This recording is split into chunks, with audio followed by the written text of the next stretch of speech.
Okay hello BSc welcome back to my channel. तो देखिए हमने स्टार्ट किया है BSc chemistry series. Okay so मैंने यूट्यूब पे मास्टर्स केमिस्ट्री एमएससी को हमने ऑलमोस्ट कवर कर लिया है। अब बारी आती है हमारे बीएससी केमिस्ट्री की। बीएससी केमिस्ट्री में भी अभी हम पर्टिकुलरली फर्स्ट सेमेस्टर को फोकस करेंगे। ओके तो देखो फर्स्ट सेमेस्टर के अंदर हम अभी स्टार्ट कर रहे हैं हमारा first paper that is inorganic chemistry.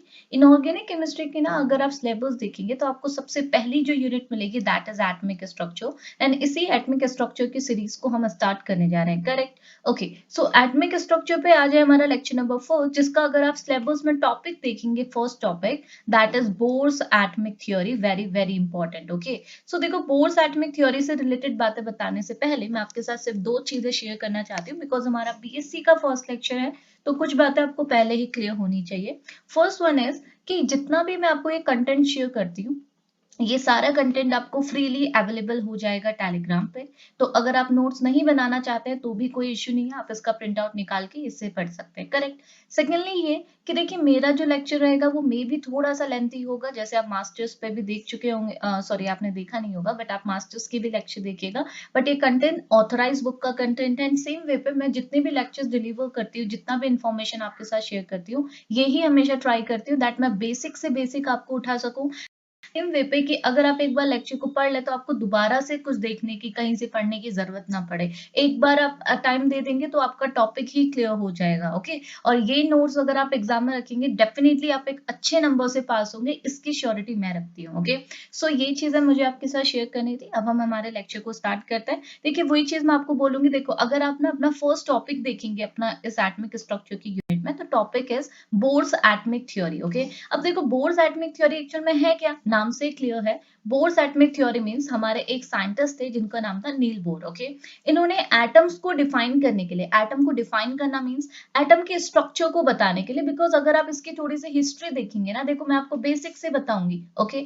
अब देखो ये जो हिस्ट्री वाला पार्ट है, हिस्टोरिकल कॉन्टेक्स्ट है, ये मैंने आपके लिए रखा हुआ है। इसको मैं नहीं पढ़ा रही, इसे आप खुद से रिवाइज कर लीजिएगा बिकॉज ये बातें हम ऑलरेडी पढ़ चुके हैं। हमारी 12th क्लास पे हमने क्या पढ़ा हुआ था कि इनिशियली एक एटम के लिए थ्योरी आई थी। एटम के लिए थ्योरी मींस एटम के स्ट्रक्चर को डिफाइन करने के लिए कि कैसा हमारा एटम होता है, इसको डिफाइन करने के लिए एक एटमिक थ्योरी आई थी सबसे पहले that is Dalton's atomic theory. Okay Dalton's atomic theory क्या बोलती थी, देखो जो ये डॉल्टन साहब थे ये ऐसा बोलते थे दैट जो एटम है ना ये सबसे छोटा है, यानी कि सबसे जो स्मॉलेस्ट यूनिट है हमारी बॉडी के अंदर वो हमारा क्या है, हमारा एटम है। इससे छोटा कुछ नहीं होता। जैसे हमारी पूरी बॉडी के अंदर सबसे छोटा क्या होता है, हमारा सेल, वैसे सारे जो मैटर है हमारे आसपास चाहे सॉलिड हो, लिक्विड हो या कोई भी गैस हो, इसमें अंदर सबसे जो छोटी यूनिट है वो है एटम। एंड एटम का एक और बात बोली थी that atom is stable as well as neutral. Neutral means atom का कोई भी चार्ज नहीं होता। ये बात डॉल्टन ने रखी थी और काफी लंबे पीरियड तक पता है सब लोग यही चीज एक्सेप्ट करते थे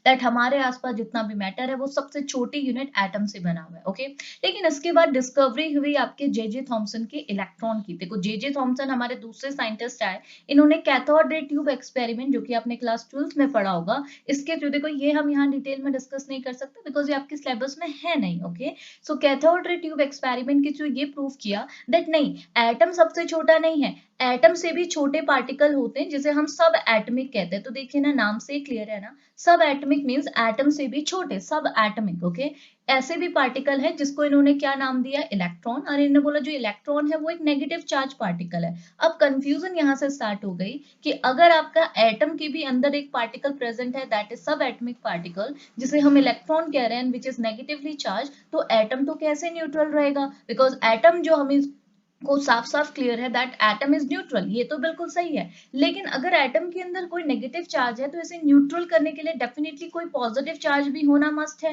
बिकॉज पॉजिटिव एंड नेगेटिव होंगे एटम के अंदर तभी तो ये एक दूसरे को बैलेंस करके एटम को न्यूट्रल बनाएंगे।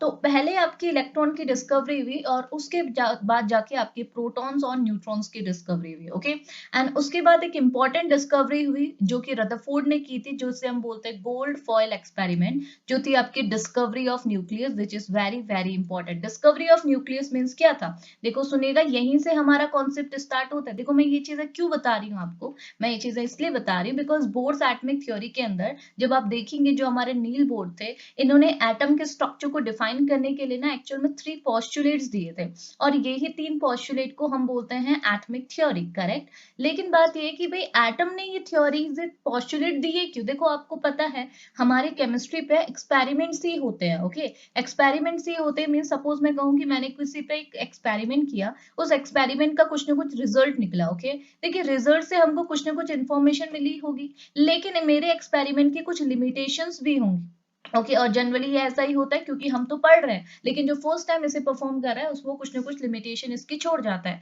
और इसी लिमिटेशन को चैलेंज करने के लिए, इसी लिमिटेशन को चेंज करने के लिए हमारा दूसरा एक्सपेरिमेंट होता है बाय द दूसरे साइंटिस्ट। तो यहाँ भी सेम चीज हुआ, बोर्स ने जो ये अपने 3 पोस्टुलेट दिए थे, ये किसको चैलेंज करने के लिए दिए थे, रदरफोर्ड को चैलेंज करने के लिए दिए थे, बिकॉज रदरफोर्ड ने ऑलरेडी जब न्यूक्लियस के स्ट्रक्चर को बताना चाहा था, न्यूक्लियस का स्ट्रक्चर मतलब हमको पता है हमारा जो एटम होता है, इस एटम के अंदर 3 पार्टिकल्स अब हमको पता चल गए थे जिसे हम सब एटॉमिक पार्टिकल्स कहते हैं। First one is electron, second one is proton and third one is neutron. तो इलेक्ट्रॉन प्रोटॉन न्यूट्रॉन क्या होता है, इलेक्ट्रॉन प्रोटॉन एक दूसरे को बैलेंस करते हैं, एंड क्योंकि प्रोटॉन को हैवी करने के लिए सेंटर पे न्यूट्रॉन प्रेजेंट होता है, ये दोनों साथ में प्रेजेंट होते हैं सेंटर पे, जिसे हम न्यूक्लियस कहते हैं। ये बात आपकी किसने बोला था, रदरफोर्ड ने बोला था, ओके। एंड रदरफोर्ड ने जब आपके एटम का स्ट्रक्चर बताया, न्यूक्लियस का स्ट्रक्चर बताया, तो उन्होंने बोला दैट हमारा जो एटम है वो स्फेरिकल है। ये बातें हमारी पहले से चलती आती है, मैं इतनी डिटेल में आपको नहीं लेके जा रही क्योंकि ये अभी यहाँ पे काम नहीं आएगी। यहाँ पे जो काम आएगा वो मैं आपको बता रही हूँ कि इन्होंने बोला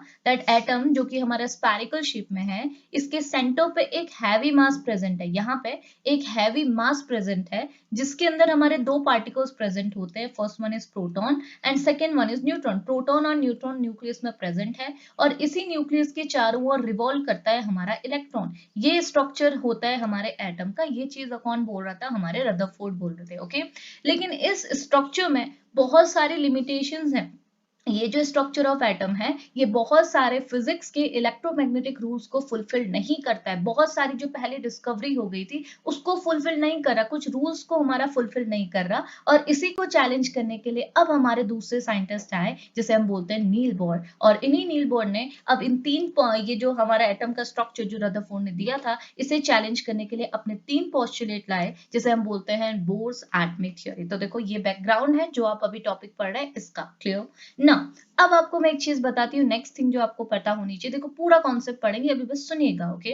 देखो सेकंड थिंग ये कि जो बोर्स एटमिक थ्योरी है ना, इसे आप 3 तरीके से पढ़ेंगे। 3 तरीके से मतलब इसके 3 पॉइंट्स को आप पढ़ेंगे। फर्स्ट पॉइंट जो आपके सिलेबस में दिया है दैट इज बोर्स थ्योरी। सबसे पहले आप देखेंगे बोर्स थ्योरी है क्या। इसके अंदर मैंने बोला मेनली हमारे 3 पोस्टुलेट्स हमने पढ़ने होते हैं, ओके। सेकेंडली इनकी लिमिटेशन, भाई जैसे आप इनने भी अपना कुछ काम किया बट इनकी भी कुछ ना कुछ लिमिटेशंस रह गई थी, कुछ ना कुछ बातें ये भी आपकी बता नहीं पाए थे, तो ये इनकी लिमिटेशन बन गई। ये हमने सेकेंडली डिस्कस करना है। थर्डली कि हमारे जो आपके बोर्स साहब थे, इन्होंने आपके हाइड्रोजन एटम बोलो या फिर सिंगल इलेक्ट्रॉन स्पीसीज बोलो। सिंगल इलेक्ट्रॉन स्पीसीज मींस कोई भी एटम जिसके पास सिर्फ एक इलेक्ट्रॉन प्रेजेंट है। जैसे आप हाइड्रोजन की बात करेंगे तो भाई हाइड्रोजन में तो एक ही इलेक्ट्रॉन रहता है, लेकिन लिथियम को अगर मैं पॉजिटिव चार्ज के फॉर्म में ले लूं तो भाई लिथियम में भी तो 1 इलेक्ट्रॉन रहेगा, बिकॉज लिथियम में होते हैं आपके 2 इलेक्ट्रॉन्स, ओके। लेकिन इससे मैं एक इलेक्ट्रॉन निकाल के इसे प्लस चार्ज में कन्वर्ट कर दूं। एक इलेक्ट्रॉन निकालना मतलब इलेक्ट्रॉन की कमी ले लेना। इलेक्ट्रॉन की जैसे लिथियम है, देखिए लिथियम के पास 2 इलेक्ट्रॉन थे, इसे मैं इलेक्ट्रॉन बोलती हूँ, ओके। आपको पता है लिथियम का atomic number 2, so electron is आपके 2, ओके। अब अगर मैं बोलूं कि लिथियम ने अपना एक इलेक्ट्रॉन डोनेट कर दिया, electron means negative charge donate करना मींस नेगेटिव चार्ज की डेफिशिएंसी आना, कमी आना। नेगेटिव चार्ज की कमी आएगी तो भाई इसके ऊपर पॉजिटिव चार्ज लगेगा। तो अब हमारे पास क्या बचा है, लिथियम प्लस 1। देखो लिथियम 1 मतलब क्या हुआ, लिथियम प्लस 1 मतलब इस लिथियम ने अपना एक इलेक्ट्रॉन दे दिया जिसकी वजह से एक पॉजिटिव चार्ज आया, और एक इलेक्ट्रॉन अब इसके पास सिर्फ रिमेनिंग है। तो देखो ये भी तो 1 इलेक्ट्रॉन स्पीसीज हुई। तो कोई भी स्पीसीज जो सिर्फ 1 इलेक्ट्रॉन कैरी करती हो लाइक हाइड्रोजन एटम, उनका इन्होंने एटॉमिक स्पेक्ट्रा भी बताया which is very very important, okay. तो ये सारी चीजें हमने इस पर्टिकुलर टॉपिक के अंदर कवर करनी है। सिर्फ पोस्टुलेट करके, सिर्फ लिमिटेशन करके बात नहीं करेंगे, ऐसे हमने इस पॉइंट को पढ़ना है, ओके।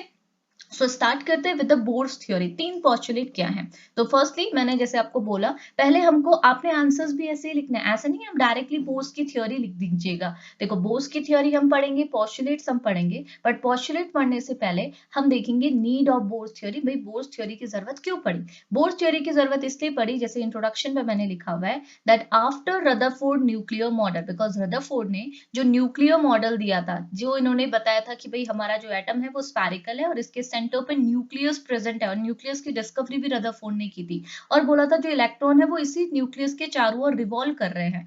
ये चीज जो इन्होंने की थी, इस पे इन्होंने एक चीज क्लियर कर दी थी that atom has a tiny dense positive charge nucleus. जो चीज मैंने आपको बोला वही बोल रहा है कि जो एटम है, रदरफोर्ड ने ऐसा बोला कि उसके पास सेंटर पे एक छोटा सा, एक डेंसली यानी कि गहरा सा पॉजिटिव चार्ज का न्यूक्लियस प्रेजेंट होता है, और इसी न्यूक्लियस के चारों ओर इलेक्ट्रॉन आपके रिवॉल्व करते हैं। देखो मैंने ये बोला इलेक्ट्रॉन इसके चारों ओर रिवॉल्व करेंगे, कैसे? जैसे आपके सन के चारों ओर प्लैनेट्स रिवॉल्व करते हैं, वैसे ही आपको यहाँ पे यही चीज देखने को मिलेगी। करेक्ट? अब ये बात तो रदरफोर्ड ने बोली थी, लेकिन हुआ क्या? रदरफोर्ड के पास कुछ लिमिटेशंस थी जो कि नील बोर्स की क्या बनी, थ्योरी की नीड बनी। सो अब हम डिस्कस करेंगे नीड ऑफ बोर्स थ्योरी, यानी कि बोर्स थ्योरी को आना क्यों पड़ा।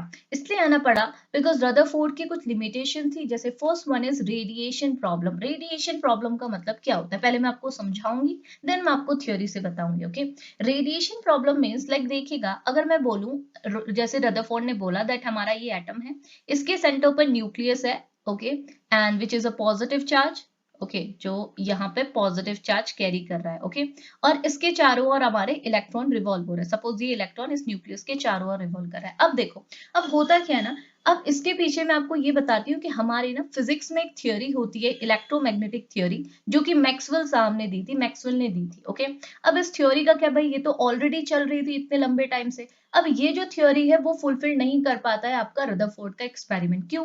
क्योंकि मैक्सवेल जो थे, इन्होंने अपनी जो इलेक्ट्रोमैग्नेटिक थ्योरी, देखो अभी मे बी आप फर्स्ट टाइम सुन रहे हैं तो कॉम्प्लेक्स लग रहा है, लेकिन ये बहुत ईजी है। आप जस्ट इतनी चीज ध्यान में रखिएगा, फिजिक्स के अंदर हमारे जो मैक्सवेल है, इन्होंने एक थ्योरी दी थी जिसे हम बोलते हैं इलेक्ट्रोमैग्नेटिक थ्योरी। बस सिंपल सी बात है। अब इस थ्योरी की एक स्टेटमेंट है, इन्होंने क्या बोला था कि अगर आपके पास कोई बॉडी है, ओके, कोई बॉडी है जो कि चार्ज भी है, यानी कि इसका कुछ ना कुछ चार्ज है, वेट, ओके, इसका कुछ ना कुछ चार्ज है, यानी कि कुछ ना कुछ चार्ज कैरी करती है, ओके, एंड सेम वे पे ही इसकी कुछ ना कुछ वेलोसिटी है। वेलोसिटी मतलब ये मूव भी कर रही है, मतलब कोई चार्ज भी है, मतलब ये बॉडी जो है इसमें चार्ज भी है, सपोज पॉजिटिव चार्ज है, और साथ ही कॉन्टिन्यूस मोशन में भी है, ये मूव भी कर रही है। तो अगर ऐसी कोई बॉडी हमारे पास है, तो ये कॉन्टिन्यूसली क्या करेगा, रेडिएशन एमिट करेगा, दैट इज इलेक्ट्रोमैग्नेटिक रेडिएशन। ये आपको पता है ईएमआर जिसे हम बोलते हैं, इलेक्ट्रोमैग्नेटिक रेडिएशन। तो ऐसी बॉडी हमेशा रेडिएशन एमिट करती है। अब भाई ऐसी बॉडी तो इलेक्ट्रॉन भी है ना, रदरफोर्ड के अकॉर्डिंग ऐसी बॉडी तो इलेक्ट्रॉन भी है, बिकॉज इलेक्ट्रॉन आप बोल सकते हो ये भी एक चार्ज बॉडी, आपको पता है नेगेटिव चार्ज आपके इलेक्ट्रॉन में होता है। ये भी, इसकी भी वेलोसिटी होगी। वेलोसिटी क्यों भाई, ये भी तो आपके सर्कुलर पाथ में रिवॉल्व कर रहा है अराउंड न्यूक्लियस, तो ये भी अपनी कुछ ना कुछ वेलोसिटी, कुछ ना कुछ एक्सेलरेशन कैरी कर रहा है, और ये आपका सर्कुलर पाथ में रिवॉल्व कर रहा है अराउंड न्यूक्लियस। तो ये भी आपकी वो बॉडी है जिसके पास चार्ज भी है, जिसके पास वेलोसिटी भी है। तो अकॉर्डिंग टू मैक्सवेल ये भी आपके कुछ ना कुछ रेडिएशन, यानी कि इलेक्ट्रोमैग्नेटिक रेडिएशन इसको एमिट करनी चाहिए। ओके, चलो अगर कर भी रहा है, अगर मैं बोलूं चलो ठीक है इलेक्ट्रॉन कुछ ना कुछ रेडिएशन एमिट भी कर रहा है, तो ये कि भाई अगर मैं बोलूं ये जो इलेक्ट्रॉन न्यूक्लियस के चारों ओर रिवॉल्व कर रहा है, कंटिन्यूअसली रिवॉल्व कर रहा है, कुछ ना कुछ रेडिएशन एमिट कर रहा है, तो भाई धीरे धीरे इसकी रेडिएशन इससे खत्म भी तो होंगी। ये जो इलेक्ट्रॉन है अगर वो रेडिएशन रिमूव करता, रिलीज करता रहेगा, एमिट करते रहेगा, तो एक न एक बार क्या होगा, इसकी रेडिएशन कम होंगी, और ये क्या करेगा, रिवॉल्व करते करते करते करते अपनी रेडिएशन यानी कि एनर्जी को लॉस करते करते एक बार न्यूक्लियस के क्लोज आ जाएगा। न्यूक्लियस के क्लोज आ जाएगा तो ये एक बार कोलैप कर जाएगा, और अगर इलेक्ट्रॉन और न्यूक्लियस के बीच में कोलैप हुआ तो हमारा एटम तो डिस्ट्रॉय हो जाएगा। दैट मीन्स एटम तो स्टेबल ही नहीं है। लेकिन अभी तक जो हम जितनी भी बातें डाल्टन के अकॉर्डिंग मान रहे थे वो ये कि भाई एटम सबसे छोटा है, एटम आपका न्यूट्रल है, जो कि बात प्रूव हो चुकी थी, लेकिन एटम आपका स्टेबल भी तो है। क्या आप एटम को अनस्टेबल देखते नहीं, एटम तो आपका स्टेबल होता है। देखो ये चीज लिखी भी होगी यहाँ पे, ओके, एटम न्यूट्रल होता है, वेट सॉरी यहाँ पे लिखा नहीं है, एटम आपका स्टेबल भी होता है, बट यहाँ पे तो इस अकॉर्डिंग तो रदरफोर्ड के अकॉर्डिंग तो एटम स्टेबल ही नहीं होना चाहिए, बिकॉज ये तो कोलैप कर गया।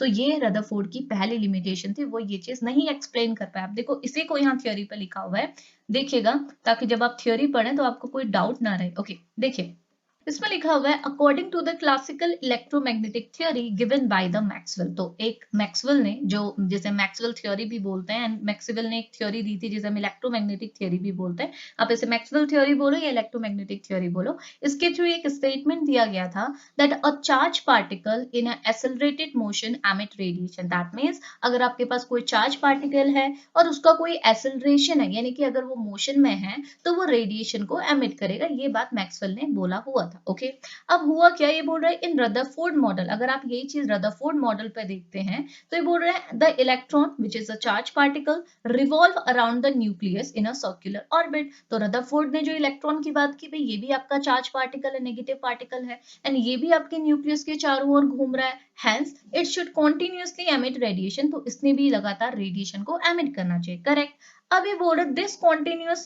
Loss of energy would be make the electron spiral inverted and eventually collapse into the nucleus. तो अगर ऐसा है तो इलेक्ट्रॉन जब कॉन्टिन्यूसली अपनी रेडिएशन को एमिट करेगा तो ये क्या करेगा, रिवॉल्व करते करते न्यूक्लियस के क्लोज आ जाएगा और एक बार जाके कोलैप्स कर जाएगा। एंड अगर यहाँ पर को कोलैप्स हो गया, then this if this were true then atom would be not stable। अगर ऐसा सच है तो भाई एटम तो स्टेबल ही नहीं है, बिकॉज एक टाइम के बाद इलेक्ट्रॉन रिवॉल्व करते करते न्यूक्लियस से क्लोज होगा, कोलैप होगा, तो और आपका क्या होगा, एटम डिस्ट्रॉय हो जाएगा। और अगर ऐसा होता है, अगर एटम आपका खत्म हो जाएगा तो भाई एटम से ही मिलके तो हमारा मैटर बने। जैसे मैं बोलूं सामने पे हमारे पास, अगर मैं आपसे ऐसा बोलूं कोई भी मैटर आप ले लीजिए, लाइक आप जिस फोन से पढ़ रहे हैं, जिस टैबलेट से पढ़ रहे हैं, जिस लैपटॉप से मैं प्रेजेंटेशन आपको शेयर कर रही हूँ, ये सब भी तो मैटर है। अब ये सब के सब हमारे सपोज एटम से बने, तो ये तो खुद ब खुद एक टाइम के बाद खत्म हो जाने चाहिए। ऐसा तो होता नहीं है, कोई भी मैटर खुद ब खुद खत्म होता नहीं है। क्यों?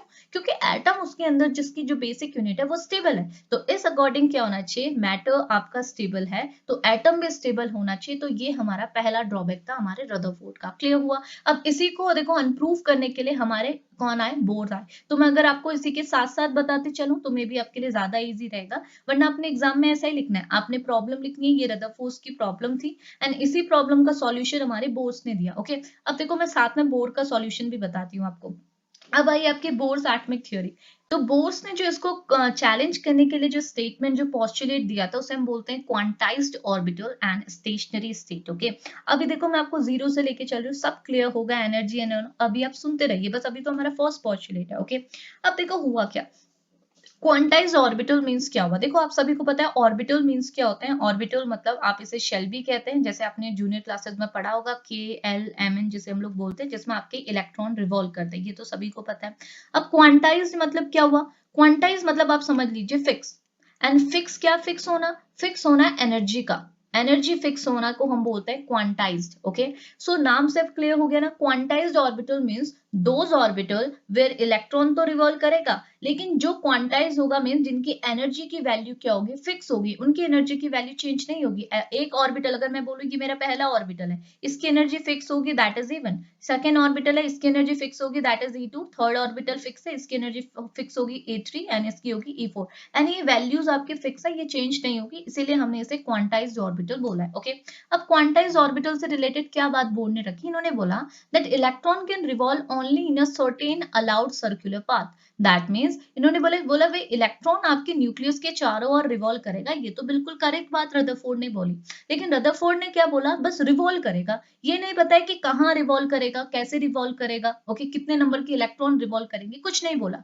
तो इस चीज को बोर्ड ने बोला दैट इलेक्ट्रॉन आपके न्यूक्लियस के चारों ओर रिवॉल्व करेगा, लेकिन only in a certain allowed circular orbit, यानी कि कुछ ही सर्कुलर ऑर्बिटल्स अलाउड हैं जिनकी एनर्जी फिक्स है, सिर्फ इलेक्ट्रॉन उन्हीं सर्कुलर ऑर्बिटल में रिवॉल्व करेगा। ऐसा नहीं कि इनके बीच में यहाँ पे जाके रिवॉल्व करे, नहीं, ये पहला ऑर्बिटल है तो यहीं पे रिवॉल्व करेगा, ये दूसरा ऑर्बिटल है तो यही इलेक्ट्रॉन रिवॉल्व करेगा, तीसरा ये है तो यहीं पे रिवॉल्व करेगा, चौथा ये है तो यही रिवॉल्व करेगा। ऐसा नहीं कि इनके बीच में जाके रिवॉल्व करने लगे हैं, नहीं, आपके कुछ फिक्स अलाउड सेल हैं, कुछ फिक्स अलाउड ऑर्बिटल हैं, सर्कुलर पाथ है, उसी फिक्स जो अलाउड सर्कुलर पाथ है उसी में आपका इलेक्ट्रॉन रिवॉल्व करेगा, पहली चीज।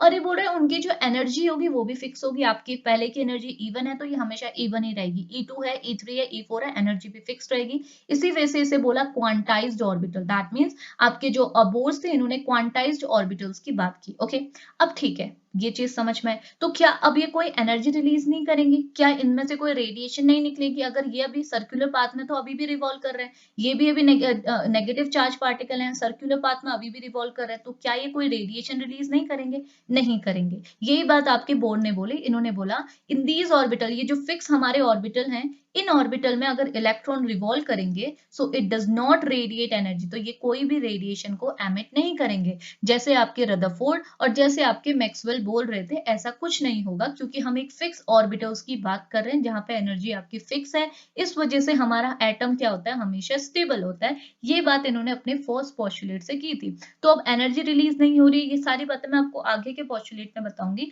बस ये वाली बात समझो कि पहला जो लिमिटेशन था कि दैट आपका जो एटम है वो अनस्टेबल है, ये बात आपके जो रदरफोर्ड कह रहे थे, उसी को अनप्रूव किया था आपके बोर्ड ने। बोला था नहीं, एटम आपका स्टेबल है, क्योंकि इलेक्ट्रॉन कोई भी ऑर्बिटल में रिवॉल्व नहीं करेंगे, फिक्स सर्कुलर ऑर्बिटल में रिवॉल्व करेंगे, जिसकी एनर्जी फिक्स होगी। और फिक्स एनर्जी की वजह से क्या होगा, यहाँ पे कोई भी रेडिएशन एमिट नहीं होगा। इलेक्ट्रॉन इसमें रिवॉल्व तो करेंगे लेकिन एनर्जी रिलीज नहीं करेंगे, और एनर्जी रिलीज नहीं करेंगे तो एटम तो स्टेबल हो गया। ये क्रॉस चेक, या फिर आप बोल सकते हो ये चैलेंज करके आपके जो पोर्स हैं, इन्होंने फर्स्ट पोस्टुलेट दिया था। होप ये चीज क्लियर आई होगी। ओके, नाउ सेकंड वन पे बात करते हैं। सेकंड वन क्या है? सेकंड जो रदरफोर्ड ने बोला था that electron distribution not defined, electron distribution defined नहीं है। दैट मींस इन्होंने बताया कुछ नहीं बताया। इन्होंने बोला चलो सेंटर पर न्यूक्लियस है, इलेक्ट्रॉन इसके चारों ओर रिवॉल्व कर रहा है, लेकिन कहां पे रिवॉल्व कर रहा है, कितने नंबर के इलेक्ट्रॉन रिवॉल्व कर रहे हैं, ये कुछ बातें आपके रदरफोर्ड ने नहीं बताया। इन्होंने बोला बस इलेक्ट्रॉन रिवॉल्व कर रहा है। अब यही इनका ड्रॉबैक बन गया। इन्होंने बोला, देखो इसमें लिखा हुआ है जैसे Rutherford said electron revolve around the nucleus like a planet around the sun. इन्होंने बोला जो इलेक्ट्रॉन है वो न्यूक्लियस के चारों ओर रिवॉल्व कर रहे हैं, जैसे हमारे प्लैनेट्स हमारे सन के चारों ओर रिवॉल्व करते हैं।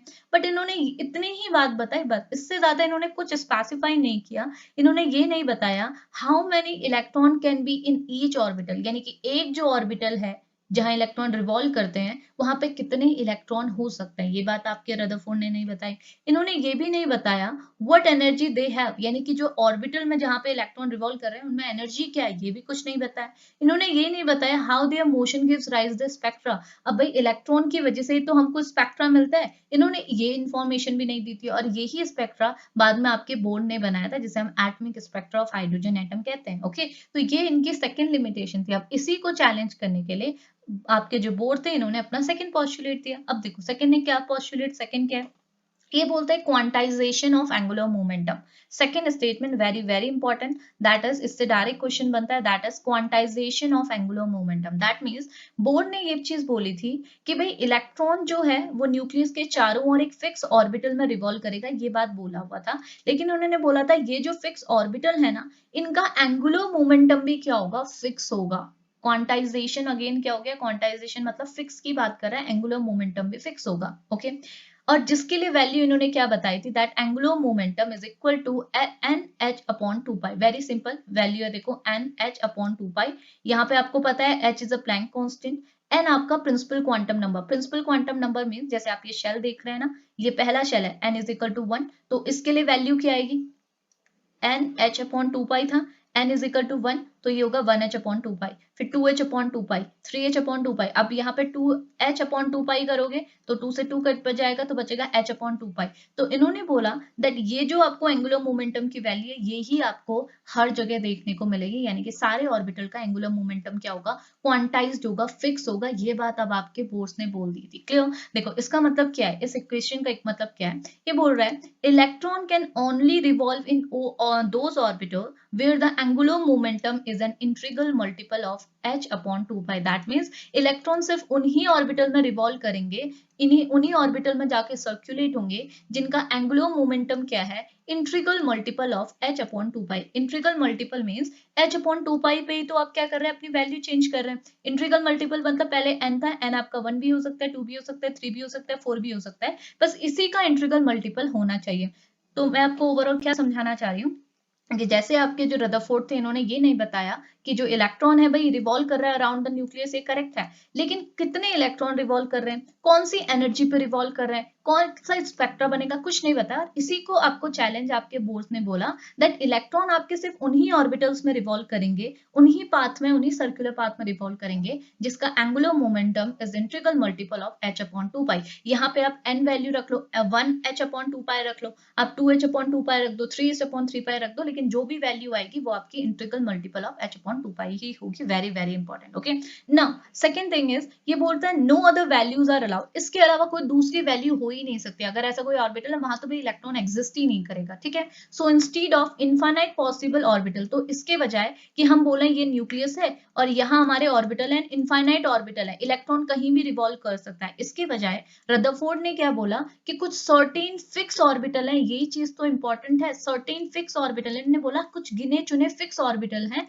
वहीं पे आपके इलेक्ट्रॉन रिवॉल्व करता है, ये फिक्स जो ऑर्बिटल है इनकी एनर्जी फिक्स है, इनका एंगुलर मोमेंटम जो है वो भी फिक्स है, दैट इज h अपॉन 2 पाई का ही ये इंटीग्रल होंगे, उससे ज्यादा कुछ नहीं। और यहीं पे आपके इलेक्ट्रॉन रिवॉल्व करते हैं, तो उन्होंने फिक्स पोजीशन भी बता दी कि यहाँ पे आपका इलेक्ट्रॉन रहेगा। ये है आपका सेकंड पोस्टुलेट। ओके, जैसे देखो फर्स्ट शेल की अगर मैं बात करूं तो h upon 2 pi, because n की वैल्यू 1 हो गए, 1h अपॉन 2 पाई हो गया। सेकंड में रखोगे तो 2h अपॉन 2 पाई, 2 से 2 कट जाएगा, इसे आप n अपॉन पाई कह सकते हो। तो ये वैल्यू फिक्स है, पहले सेल की यही होगी, दूसरे सेल की यही होगी। ओके, नाउ अब इससे हमें कंक्लूजन क्या मिला, इससे हमें क्या चीजें पता चली, तो देखो यहाँ पर लिखा है this is why important, important क्यों है। फर्स्ट एक्सप्लेन स्टेबिलिटी, इसने हमें स्टेबिलिटी एक्सप्लेन कर दी that electrons are not free to spiral anywhere, मतलब इलेक्ट्रॉन हमारे फ्री नहीं है कि वो कहीं भी जाके घूमने लगे, किसी भी सर्कुलर पाथ को फॉलो करें, बिकॉज बोर्न ने ऐसा बोला दैट इलेक्ट्रॉन आपके लॉक्ड हैं इनटू अ स्पेसिफिक ऑर्बिटल, सारे इलेक्ट्रॉन्स के लिए स्पेसिफिक ऑर्बिटल हैं, इन्हीं स्पेसिफिक ऑर्बिटल पे हमारे इलेक्ट्रॉन रिवॉल्व करेंगे, कहीं भी किसी भी सर्कुलर पाथ में रिवॉल्व करें ऐसा नहीं होता, जो कि रदरफोर्ड बोल रहे थे। Okay, now second thing is explain electron distribution, इन्होंने इलेक्ट्रॉन के डिस्ट्रीब्यूशन पे भी बात की, इन्होंने बोला each orbital correspond to the quantum number, इन्होंने बोला जो सारे ऑर्बिटल हैं वो किसके करस्पॉन्ड है, हमारे क्वांटम नंबर। अब देखिए क्वांटम नंबर में भी आपको क्लियर होगा क्योंकि क्लास 12 पे हम पढ़ते हैं, बट इसे हम डिटेल में यहाँ पे भी डिस्कस करेंगे। तो क्वांटम नंबर में आपको पता है सबसे पहला नंबर होता है that is principal quantum number which is represented by symbol n, small n। So n की वैल्यू अगर 1 है, n इज इक्वल टू 1, तो आपको पता होगा ये आपका k शेल है, दैट मीन्स इलेक्ट्रॉन आपके k शेल में जाएगा। अगर n की वैल्यू आपको 2 गिवन है तो आपका जो इलेक्ट्रॉन है वो आपके l शेल में जाएगा, तो हमको इलेक्ट्रॉन का डिस्ट्रीब्यूशन भी अब आपका पता चल गया। Third one is foundation of spectra, that means when electron jumped between the two quantized level, the difference in energy is emitted as a photons and this cause a discrete spectra. What does it mean? देखो इसको मैं explain करती हूँ by the third postulate. Okay, very important third one and fourth one. अब इसी का आपको last एक ड्रॉबैक पढ़ना है रदरफोर्ड का। ओके, पहले अब हम लोग ये पढ़ लेते हैं, फिर मैं उसको आपको ड्रॉबैक पढ़ाऊंगी। देखो अगला क्या आता है, एनर्जी ऑफ सेल, जो आपका थर्ड पोस्टुलेट है आपके बोर्स का। इन्होंने क्या बोला था, देखिए the energy of shell increases with decreasing the distance from nucleus, that means ये बोल रहा है हमारा, देखो अब हमको ये चीज तो फिक्स हो चुकी है, सेंटर पर हमारा न्यूक्लियस है, इस न्यूक्लियस के चारों ओर इलेक्ट्रॉन रिवॉल्व करेंगे लेकिन एक फिक्स ऑर्बिटल में रिवॉल्व करेंगे। जैसे यहाँ पे अगर हमको पता चला दैट n की वैल्यू 1 है तो उसे हम बोलते हैं k शेल, n की वैल्यू 2 है तो इसे हम बोलते हैं l शेल, l की वैल्यू 3 है तो m शेल, और n की वैल्यू अगर 4 है तो n शेल। तो इन्हीं पर्टिकुलर शेल में, इन्हीं पर्टिकुलर ऑर्बिटल में जिसकी एनर्जी फिक्स है, जिनका एंगुलर मोमेंटम क्वांटाइज है, इन्हीं ऑर्बिटल्स में हमारे इलेक्ट्रॉन रिवॉल्व करेंगे, किसी भी सर्कुलर पाथ में इलेक्ट्रॉन रिवॉल्व नहीं करते। अब अगर इन ऑर्बिटल्स की हम एनर्जी की बात करें तो ये बोल रहा है एनर्जी ऑफ द सेल और orbital increases with distance from the nucleus, that means वो शेल जो इलेक्ट्रॉन से जितना न्यूक्लियस से जितना ज्यादा दूर होगा उसकी एनर्जी इतनी ही ज्यादा होगी। दैट मींस जो एन शेल है इसकी एनर्जी जो होगी वो बहुत ज्यादा होगी as compare to K shell, K shell की एनर्जी आपकी बहुत कम होगी as compare to N shell. ऐसा क्यों, इसका रीजन पहले मैं आपको बताती हूँ, देन मैं एनर्जी की वैल्यू बताऊंगी। तो देखो ये चीज आपको पता ही है, ये चीज मैंने लिखी भी हुई है, आपको ये चीज पता है ना कि अगर मैं बोलूं यहाँ पे कोई ये जो के शेल है इसमें कोई इलेक्ट्रॉन प्रेजेंट है, सपोज ये इलेक्ट्रॉन है, तो ये इलेक्ट्रॉन है, ये आपका न्यूक्लियस है, तो डेफिनेटली दोनों अपोजिट चार्ज है, ये नेगेटिव चार्ज, ये पॉजिटिव चार्ज, तो इनके बीच में अट्रैक्शन बहुत ज्यादा होगा। तो हमको मिलेगा कि के शेल में क्या होता है, अट्रैक्शन बहुत ज्यादा होगा। अब आप खुद ही सोचिए, अगर दो अपोजिट चार्जेस हैं, इनके बीच में अट्रैक्शन जितना ज्यादा होगा उतने ही ज्यादा ये एक दूसरे से स्टेबल होंगे, स्टेबल मीन्स उतने ही ज्यादा एक दूसरे के साथ ये बैठे हो सकते हैं, बहुत अच्छे से बैठे होंगे because they are stable. Like a magnet, आप देखो मैग्नेट के दो पीस लीजिए, दोनों को एक दूसरे के क्लोज रख दो, दोनों कितने टाइटली एक दूसरे से जुड़ जाते हैं, क्यों? बिकॉज वो स्टेबल हो चुके हैं। लेकिन अगर आप दूर दूर रख दो, दोनों थोड़े हिलते हिलते रहेंगे, क्यों? क्योंकि वो अट्रैक्ट होना चाहते हैं, लेकिन अभी बीच में डिस्टेंस है। तो वही चीज होता है, जब ये दोनों पास हो गए अपोजिट चार्जेस तो ये स्टेबल हो गए। तो यहाँ पे आपको ज्यादा स्टेबिलिटी मिल रही है। और आपको पता है अगर कहीं पे स्टेबिलिटी बहुत ज्यादा होती है तो वहां पे एनर्जी भी बहुत कम होती है, क्यों? बिकॉज देखो ये तो बेसिक कॉन्सेप्ट है, मे बी आपको नहीं पता हो। देखो इसे आप खुद से ही रिलेट करो, जैसे मैं मास्टर्स पे भी बोलती हूँ, आप इसे खुद से रिलेट करो। अगर मैं बोलूँ आज जो हो, आप जो अभी पढ़ने बैठे हो, आज आप बहुत मोटिवेटेड हो, ओके मोटिवेटेड हो मीन्स क्या हुआ? आपके अंदर बहुत ज्यादा एनर्जी है। तो डेफिनेटली भाई अगर आप बहुत ज्यादा एनर्जेटिक हैं, आज बहुत ज्यादा आपको एनर्जी है,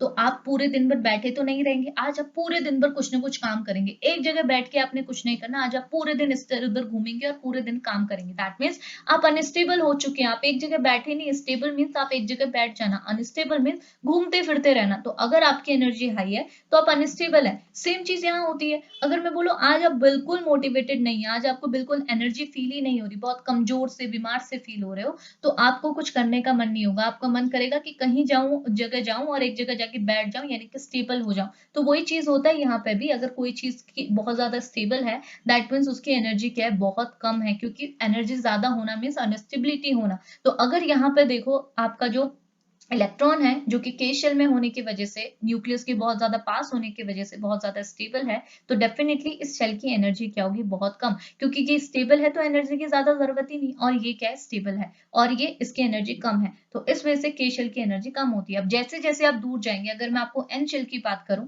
तो भाई इसका अट्रैक्शन, यहाँ पे भी इलेक्ट्रॉन होंगे, ये भी इलेक्ट्रॉन जो है वो न्यूक्लियस यानी कि पॉजिटिव चार्ज से अट्रैक्ट होना चाहेंगे, लेकिन अट्रैक्शन बहुत कम है। अट्रैक्शन कम होने की वजह से स्टेबिलिटी बहुत कम है। भाई एक नेगेटिव चार्ज यहाँ बैठा है, पॉजिटिव चार्ज यहाँ बैठा है, भाई ये दोनों चाहते हैं अट्रैक्ट होना, बट कैसे अट्रैक्ट हुए, इतनी ज्यादा डिस्टेंस जो है, तो ये आपके स्टेबल नहीं हो पाते एंड अनस्टेबल रहते हैं। तो अनस्टेबल होने की वजह से इनकी एनर्जी क्या होती है, बहुत ज्यादा होती है। तो यही चीज आपको बोला हुआ है, जितना ज्यादा आप दूसरे सेल्स में जाते रहेंगे, देखो व्हेन इलेक्ट्रॉन, जब आपके इलेक्ट्रॉन हायर शेल में जाएंगे, दूर वाले शेल में जाएंगे, बड़े शेल में जाएंगे, तो वहां पे आपको ज्यादा एनर्जी लगेगी as compare to the closer one. ये चीज क्लियर आई ना? अब आता है कि एनर्जी की वैल्यू क्या होती है। तो देखो एनर्जी के लिए हमको फॉर्मूला गिवन होता है that E n is equal to -13.6 electron volt divided by n square. That means E n मतलब एन एस सेल की बात की, आप यहाँ पे कोई भी वैल्यू रख सकते हो एन की। जैसे अगर ये एन इज इक्वल टू 1 है तो आप यहाँ पर को 1 ई वन की बात रख लो, E one is equal to -13.6 divided by N square. N square मतलब 1, यहाँ पे क्या आएगा 1, 1 का स्क्वायर मतलब 1। तो वैल्यू क्या बनी, ओनली -13.6। तो हमको E1 की वैल्यू क्या मिल गई, -13.6 इलेक्ट्रॉन वोल्ट। ओके, अब ये वैल्यू माइनस में क्यों है भाई? माइनस में इसलिए है क्योंकि यहाँ पे जो फोर्स ऑफ अट्रैक्शन, यहाँ पे जो फोर्स लग रहा है वो अट्रैक्शन का है। अट्रैक्शन की जो फोर्स होते हैं उसकी वैल्यूज नेगेटिव ही आती है, एनर्जी की जो वैल्यू आएगी वो नेगेटिव आएगी। तो यहाँ पे अट्रैक्शन होने की वजह से वैल्यू आपकी नेगेटिव है, नेगेटिव है because of the attraction force. आप नोट कर सकते हैं because of attraction force. Clear? तो ये E1 हो गया, E2 भी आप निकाल लीजिएगा। ई एन की वैल्यू आप क्या करेंगे, 2, यहाँ पे 2 पुट करेंगे तो -13.6 इलेक्ट्रॉन वोल्ट डिवाइडेड बाई 2 का स्क्वायर। 2 का स्क्वायर मीन्स क्या हुआ 4, एंड 4 से इसे आप डिवाइड करेंगे तो आपको वैल्यू क्या मिलेगी, -3.4 इलेक्ट्रॉन वोल्ट। फिर आपको मिलेगी -1.51 इलेक्ट्रॉन वोल्ट। आप देख सकते हैं एनर्जी की वैल्यू कॉन्टिन्यूसली बढ़ रही है, बिकॉज इसलिए बढ़ रही है क्योंकि अट्रैक्शन कम हो रहा है। अट्रैक्शन कम हो रहा है तो स्टेबिलिटी आपकी क्या हो रही है, कम हो रही है। स्टेबिलिटी कम हो रही है तो एनर्जी की वैल्यू आपकी बढ़ रही है। होप ये चीज आपको क्लियर आया होगा। ओके ना, ये आपको एनर्जी की बात आपका थर्ड पोस्टुलेट आपके बोर्ड्स बताता है ना। अब फोर्थ वन क्या होता है, very important, fourth one origin of a line spectra. अब देखो ना, अब मैं आपको एक कंफ्यूजन में भी आपको आ सकता है। अब हमारे जो स्पेक्ट्रा होते हैं ना, ये दो टाइप के होते हैं। फर्स्ट वन इज स्पेक्ट्रा बनते कैसे हैं, पहले मैं वो बताती हूँ। देखिए अभी तक भाई हम इतनी चीजें समझ चुके हैं ना कि हमारा ना सेंटर पर न्यूक्लियस होता है एंड न्यूक्लियस के चारों ओर ऑर्बिटल्स होते हैं।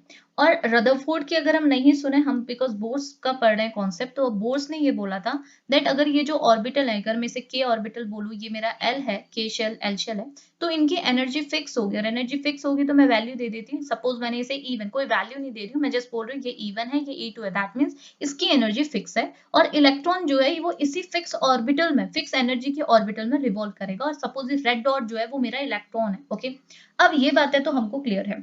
अब अगर मैं आपसे बोलूं दैट जो मेरा इलेक्ट्रॉन है वो आपका इवन एनर्जी में है, ओके, आपका इलेक्ट्रॉन इवन में हो सकता है और E2 में हो सकता है, इनके बीच में तो कभी नहीं हो सकता, बिकॉज हमारे पास फिक्स एनर्जी है ऑर्बिटल की, और उन्हीं फिक्स एनर्जी के ऑर्बिटल में हमारा इलेक्ट्रॉन रिवॉल्व करेगा, ये बात हमने की थी। तो आइदर इवन में होगा और आइदर टू में होगा, E2 में होगा। ओके, अब अगर मैं पूछूं कि E1 और E2 जो एनर्जी है, लेवल्स हैं हमारे, इन्हें एनर्जी लेवल्स भी कहते हैं, बिकॉज इनकी अपनी अपनी एनर्जी होती है, तो इसे हम एनर्जी लेवल्स भी कहते हैं। अगर मैं बोलूं E1 और E2 के बीच में जो एनर्जी गैप है वो अगर सपोज कितने का है, डेल्टा E। डेल्टा ई क्या होगा, E2 माइनस E1। अगर मैं इन दोनों के बीच का एनर्जी गैप निकालूं तो ये क्या आएगा, डेल्टा ई। ओके, तो इसका मतलब मैं आपसे ये भी बोल सकती हूँ ना कि अगर मैं इस इलेक्ट्रॉन को डेल्टा ई अमाउंट की एनर्जी दे दूं, ये जो इलेक्ट्रॉन बैठा है इसे मैंने बाहर से क्या दे दिया, डेल्टा ई अमाउंट की एनर्जी दे दी, तो इलेक्ट्रॉन को इतनी एनर्जी मिल जाएगी कि वो इस बैरियर को, E1 से E2 का जो बैरियर है डेल्टा ई का, उसे ये क्रॉस कर ले और इलेक्ट्रॉन आपका E1 से कहाँ शिफ्ट हो जाए, E2 में शिफ्ट हो जाए। भाई ये पॉसिबल है, बिल्कुल पॉसिबल है, क्योंकि इलेक्ट्रॉन आइदर E1 में रहेगा या आइदर E2 में रहेगा, इनके बीच में तो नहीं रह सकता। तो इनके बीच की जितनी एनर्जी है दैट इज डेल्टा ई। अगर मैंने ये डेल्टा ई के फिक्स, जो भी फिक्स वैल्यू है, अगर मैंने इलेक्ट्रॉन को दे दी, तो इलेक्ट्रॉन तो भाई उसको एनर्जी मिल जाएगी कि वो E1 से E2 में चले जाए, बिकॉज उसे E2 अमाउंट की एनर्जी मिल जाएगी, तो वो E2 पे जाके बैठ जाएगा। बस यही चीज आपको समझनी है। अब देखो इसको मैं ऐसे ड्रॉ कर रही हूँ जो हम जनरली करते हैं, इसे ना हम लोग लाइन से ड्रॉ करते हैं इजी करने के लिए। ये पहली लाइन, ये सेकेंड लाइन, ये लाइन क्या ड्रॉ कर दिखा रही है आपको, ये दिखा रहा है कि ये हमारा पहला एनर्जी लेवल है जिसे हमने बोला E1, ये हमारा दूसरा एनर्जी लेवल है दैट इज E2, और ये हमारा पहला शेल है दैट इज K, और ये हमारा दूसरा सेल है। अभी मैंने आपसे क्या बोला कि हमारा इलेक्ट्रॉन यहाँ पे बैठा हुआ था, अब मैंने क्या दिया, इसको ये एनर्जी दे दी जो इनके बीच का गैप है दैट इज डेल्टा ई। तो अगर डेल्टा ई अमाउंट की एनर्जी अगर मैं इसे दे दूं, तो इलेक्ट्रॉन के पास इतनी एनर्जी आ जाएगी कि वो E2 में जा सके, तो वो E2 पे जाके बैठ जाएगा, यानी कि हायर एनर्जी लेवल। देखो इसे हम बोलते हैं लोअर एनर्जी लेवल, LEL मतलब लोअर एनर्जी लेवल, यानी कि वो लेवल जिस, मैंने बोला ना इनको हम एनर्जी लेवल्स कहते हैं क्योंकि इनकी अपनी एनर्जी होती है, लेकिन इसकी एनर्जी कम है। आपको पता है इवन जो है वो न्यूक्लियस के ज्यादा पास है, तो इसकी एनर्जी कम होगी, तो इसे मैंने बोला लोअर एनर्जी लेवल। इसकी एनर्जी ज्यादा होगी तो इसे मैंने हायर एनर्जी लेवल बोला, इसकी एनर्जी क्योंकि ज्यादा है। तो मैंने क्या कर दिया, इलेक्ट्रॉन को लोअर एनर्जी लेवल से हायर एनर्जी लेवल पे शिफ्ट कर दिया। ये तो मैं कर सकती हूँ भाई, मैंने ये कर भी दिया। अब क्या होगा, अब ये होगा कि भाई इलेक्ट्रॉन बोलेगा कि चलो मैंने एनर्जी को लेके एनर्जी का एब्जॉर्प्शन किया, देखो इसने एनर्जी को एब्जॉर्ब किया, और एब्जॉर्ब करने की वजह से वो हायर एनर्जी लेवल पे बैठ गया। लेकिन मैं यहाँ पे बिल्कुल खुश नहीं हूँ। क्यों खुश नहीं हूँ, बिकॉज हम भाई हम सब चाहते हैं हम हमारी लाइफ में स्टेबल हो, और इलेक्ट्रॉन भी यही चाहता है कि वो स्टेबल हो। लेकिन हमने तो अभी ये पढ़ा कि अगर जितनी ज्यादा एनर्जी होगी उतना ही आपकी अनस्टेबिलिटी बढ़ेगी। यही चीज तो मैंने बोला, अगर आपके पास आज बहुत एनर्जी है तो क्या आप बैठना चाहोगे कहीं, नहीं, आप चाहोगे मैं दिन भर कुछ ना कुछ काम करता रहूं। तो इलेक्ट्रॉन अगर हायर एनर्जी लेवल पे आया है तो अब ये अनस्टेबल हो चुका है, और जो ये इससे बिल्कुल पसंद नहीं है, ये चाहता है कि मैं वापस से स्टेबल होना चाहता हूँ, मेरे को कम एनर्जी चलेगी लेकिन मुझे स्टेबल बना दो। तो अब ये क्या करेगा, भाई तुमने एनर्जी देखी मुझे ऊपर तो कर दिया, लेकिन मैं वापस से लोअर एनर्जी लेवल पे आ रहा हूँ, नीचे आ रहा हूँ, ताकि मैं क्या आ जाऊं, स्टेबल हो जाऊं। और देखो केमिस्ट्री में आपको स्टेबल ही करना है, आप रिएक्शंस करा रहे हैं क्योंकि आप कंपाउंड को स्टेबल करना चाहते हैं। ओके, ये तो आपको पता है, बॉन्ड बन रहे हैं क्योंकि आपका एटम स्टेबल होना चाहता है, तो हर कोई स्टेबल होना चाहता है। तो इलेक्ट्रॉन बोलेगा मुझे वापस से स्टेबिलिटी चाहिए, मैं ऊपर से नीचे आ रहा हूँ। ऊपर से नीचे आ रहा हूँ मीन्स अब इसको कुछ ना कुछ अमाउंट की एनर्जी को रिलीज करना पड़ेगा। क्यों, क्योंकि ये पहले हायर एनर्जी पे है, यहाँ पे एनर्जी क्या है, हाई है, यहाँ पे एनर्जी क्या है, लो है। तो हाई से लो में आ रहा है, तो ये जो गैप है डेल्टा ई का, उसको इसे रिलीज करना होगा। ये जो एनर्जी का गैप है इसे ये रिलीज करेगा, तब ये वापस इस ग्राउंड स्टेट में वापस आ सकेगा। ओके, इसे हम एक और टर्म देते हैं ग्राउंड स्टेट, सबसे छोटी स्टेट ग्राउंड स्टेट, इसे हम बोलते हैं हायर स्टेट। ये आपकी अपर स्टेट या हायर स्टेट है। ओके, तो ये चीज समझे, इसने क्या किया, अब यही जो डेल्टा ई एनर्जी इसने ऑब्जॉर्व की थी उसको इसने रिलीज कर दिया। अब ये जो एनर्जी आपके इलेक्ट्रॉन ने रिलीज की है, यही एनर्जी अब आपको क्या देती है, स्पेक्ट्रा। इसी से ही बन रहा है स्पेक्ट्रा। स्पेक्ट्रा कैसा होता है ये सारी चीजें हम बाद में पढ़ेंगे, बट अभी बस थ्योरी पोस्टुलेट्स को क्लियर कीजिए कि यही जो डेल्टा ई एनर्जी निकली है, ये जो इलेक्ट्रोमैग्नेटिक रेडिएशन निकला है डेल्टा ई, यही आपको क्या देते हैं, आपका एटम का स्पेक्ट्रा देते हैं। ये चीज क्लियर हुई। अब इसी स्पेक्ट्रा पे हमारा लास्ट पोस्टुलेट बेस्ड है। क्या बोलता है, देखो हुआ क्या ना, आपके जो रदरफोर्ड थे ना, इनका ये बोलना था कि हमारे जो इलेक्ट्रॉन है वो एक कॉन्टिन्यूअस स्पेक्ट्रा देते हैं। ओके, कॉन्टिन्यूअस स्पेक्ट्रा देते हैं, लेकिन इसी को चैलेंज करने के लिए बोर्ड ने बोला कि नहीं, इलेक्ट्रॉन कॉन्टिन्यूअस स्पेक्ट्रा नहीं देते, इलेक्ट्रॉन लाइन स्पेक्ट्रा देते हैं। और जब इसे एक्सपेरिमेंटली देखा गया, बिकॉज ये तो हम एक्सपेरिमेंटली देख सकते हैं ना, और जब इसे एक्सपेरिमेंटली देखा गया तो हमें पता चला कि नहीं, कॉन्टिन्यूअस स्पेक्ट्रा नहीं आता जैसे रदरफोर्ड बोल रहे हैं। जैसे बोर्ड ने लाइन स्पेक्ट्रा बोला, जिसे हम डिस्क्रीट स्पेक्ट्रा भी बोलते हैं, ये हमको ऑब्जर्व हुआ। अब इसका रीजन क्या है, क्यों बोर्ड सही निकले और रदरफोर्ड गलत निकले, इसका रीजन मैं आपको बताती हूँ। देखो, इसलिए निकले, देखो मैं पहले आपको रदरफोर्ड पे लेके चलती हूँ, ज्यादा इजी रहेगा। देखो, रदरफोर्ड ने क्या बोला था, prediction of A continuous spectra. इन्होंने बोला जो स्पेक्ट्रा आएगा वो कॉन्टिन्यूअस आएगा। क्यों बोला था, इन्होंने बोला था इफ इलेक्ट्रॉन को revolve in any random energy. इन्होंने बोला था कि जो इलेक्ट्रॉन है भाई, इन्होंने कोई फिक्स एनर्जी की तो बात नहीं की थी, फिक्स एनर्जी ऑर्बिटल की होती है ऐसा तो कुछ नहीं बोला था। इन्हें बोला इलेक्ट्रॉन किसी भी रैंडम सर्कुलर पाथ पर रिवॉल्व करेगा अराउंड द न्यूक्लियस। अब अगर ये कोई भी ऑर्बिटल है, इसकी एनर्जी कुछ भी हो सकती है, ओके, तो इनका जो गैप होगा डेल्टा ई की जो वैल्यू होगी, ये भी कुछ भी हो सकती है। अगर ये कोई भी एनर्जी है, तो इस एनर्जी, जो ये एनर्जी रिलीज होगी, ये जो रेडिएशन एमिट होगी, इससे जो स्पेक्ट्रा बनेगा वो भी सारी एनर्जीज का बनेगा। आप, इसका मतलब ये कि आप किसी भी एनर्जी का स्पेक्ट्रा बना सकते हैं। स्पेक्ट्रा बना सकते हैं मीन्स, देखो होता क्या है ना, हमारा जो स्पेक्ट्रा होता है, मैं आपको रफली यहाँ बताती हूँ ताकि आपको क्लियर हो जाए। हमारा जो स्पेक्ट्रा होता है वो दो टाइप का होगा, एक होगा कॉन्टिन्यूअस, एक होगा आपका डिस्क्रीट, या फिर इसे आप बोलते हैं लाइन स्पेक्ट्रा। कॉन्टिन्यूअस स्पेक्ट्रा क्या होता है, आपने देखा होगा जो व्हाइट प्रिज्म होता है, जब हम इसे, सॉरी, जो हमारा प्रिज्म होता है, जब हम इसे व्हाइट लाइट पास करते हैं तो ये ब्रेक हो जाती है, स्प्लिट हो जाती है 7 कलर्स में, जिसे हम विबग्योर कहते हैं। क्लियर हुआ, इससे हम बोलते हैं कॉन्टिन्यूअस स्पेक्ट्रा, जिसमें हमको सारी कलर, सारी रेडिएशन विजिबल होती है, इसे हम बोलते हैं कॉन्टिन्यूअस स्पेक्ट्रा। ओके, इसके रिस्पेक्ट में मैं आपको बोल रही हूँ।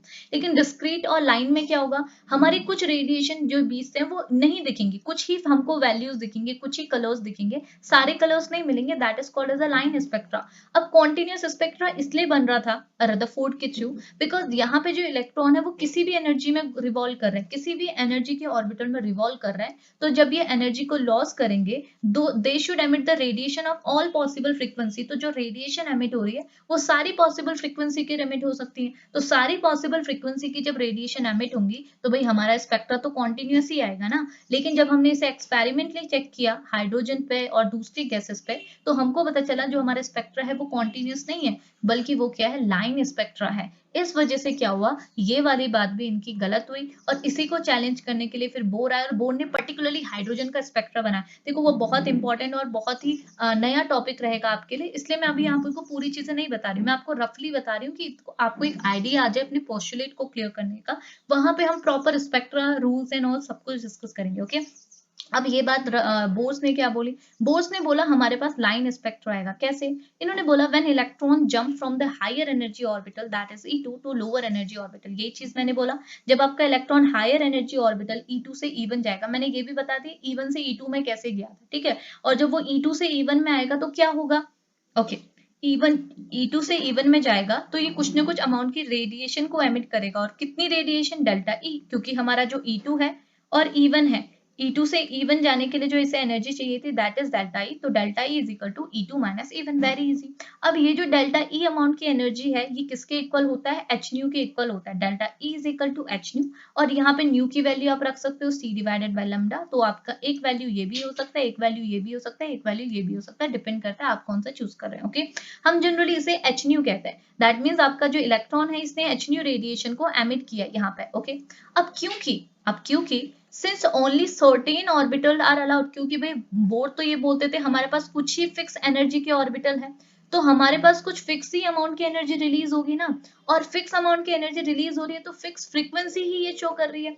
तो हमारे पास क्योंकि क्या होता है, सर्टेन एनर्जी डिफरेंस एग्जिस्ट है, इस वजह से हमको कॉन्टिन्यूअस स्पेक्ट्रा नहीं मिलता, हमको लाइन यानी कि डिस्क्रीट स्पेक्ट्रा मिलता है, जिसमें बीच के जो कलर्स होते हैं वो मिस होते हैं, सिर्फ कुछ ही कलर्स हमको विजिबल होते हैं। वो चीज मैं आपको बाद की क्लास में, नेक्स्ट क्लास में प्रॉपर्ली डायग्राम के थ्रू शो करूंगी। ये चीज क्लियर है, तो इस वजह से हम बोलते हैं कि हमको डिस्क्रीट स्पेक्ट्रा मिलता है rather than continuous spectra. Okay, अब लास्ट जो पॉइंट है ये आपके लिए एडिशनली है, आप चाहें तो आप इसे ऐड कर सकते हैं, अदरवाइज स्किप भी कर सकते हैं, बिकॉज ये पोस्टुलेट का पार्ट नहीं है। ओके, ये पार्ट है हम जो आगे थ्योरी पढ़ेंगे उसका। तो मैंने ये जिस ऐड कर दिया क्योंकि ये भी इंपॉर्टेंट आपके लिए यहाँ पे बन जाता है। हाइड्रोजन स्पेक्ट्रा जो आपकी बोर्स हैं, इन्होंने अपनी थियोरी के अंदर हाइड्रोजन स्पेक्ट्रा को भी डिफाइन किया था। अब हाइड्रोजन स्पेक्ट्रा कैसे बनता है वो सेपरेट टॉपिक है, करेक्ट। देखो हाइड्रोजन स्पेक्ट्रा में क्या बोला, Bohr's applied this theory to the hydrogen atom. तो बोर्स ने जो भी ये पोस्टुलेट पढ़े ना, जो भी बताए पोस्टुलेट, इसको इन्होंने हाइड्रोजन एटम पे अप्लाई किया। And he derived the expression for the wavelength of emitted light. और इन्होंने एक एक्सप्रेशन डिराइव किया कि भाई ये जो रेडिएशन आपकी एमिट हो रही है यहाँ पे, उसकी वेवलेंथ क्या होगी। ऑब्वियस सी बात है, कोई रेडिएशन है तो उसकी कुछ ना कुछ वेवलेंथ होगी, तो उसकी वेवलेंथ क्या होगी।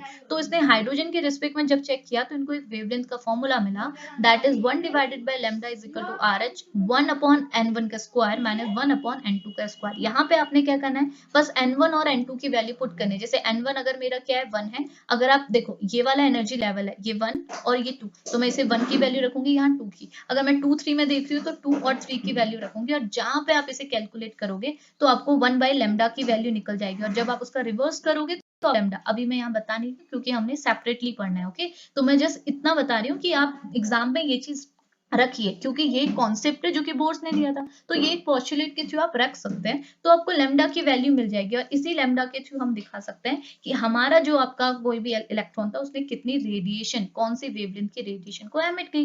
तो ये बोल रहा है 10 Rutherford prediction of the continuous spectrum is wrong. तो रदरफोर्ड का जो कॉन्टिन्यूअस स्पेक्ट्रम का जो कॉन्सेप्ट था वो बिल्कुल इनकरेक्ट था, क्योंकि एक्सपेरिमेंट से ये शो होता है कि हमारा जो लाइन स्पेक्ट्रा ये फॉर्म होता है, ये बिल्कुल करेक्ट है। और बोर्स ने इसी को एक्सप्लेन किया था, Bohr's explain the line spectra using the quantized energy level. और ये बिल्कुल करेक्ट है, बिकॉज बोर्स ने बोला कि हमारे जो ऑर्बिटल्स हैं वो क्वांटाइज है, उनकी एनर्जी फिक्स है। इस वजह से जो हमको स्पेक्ट्रा है वो भी आपको कैसा मिल रहा है, लाइन, कुछ फिक्स ही एनर्जीज का मिल रहा है, जो कि बिल्कुल करेक्ट बात थी। तो ये बात होते हैं हमारे सारे पोस्टुलेट्स की, जो हमारे बोर्स ने हमारे सामने रखे थे। तो देखो ये है हमारा लेक्चर। देखो मे बी लेंथी था ना, कितना लेंथी था, लेकिन होप आपको कॉन्सेप्ट क्लियर आएगा कि हम जो पोस्टुलेट पढ़ रहे हैं उसका रीजन क्या है। बिकॉज बोर्ड्स ने कुछ बातें पहले ही हमको बताई थी, उसी को चैलेंज करने के लिए हमारे, सॉरी, रदरफोर्ड ने कुछ बातें हमारे पहले ही बताई थी, उसी को चैलेंज करने के लिए बोर आए, और बोर्स ने ये सारी बातें आपके सामने रखी।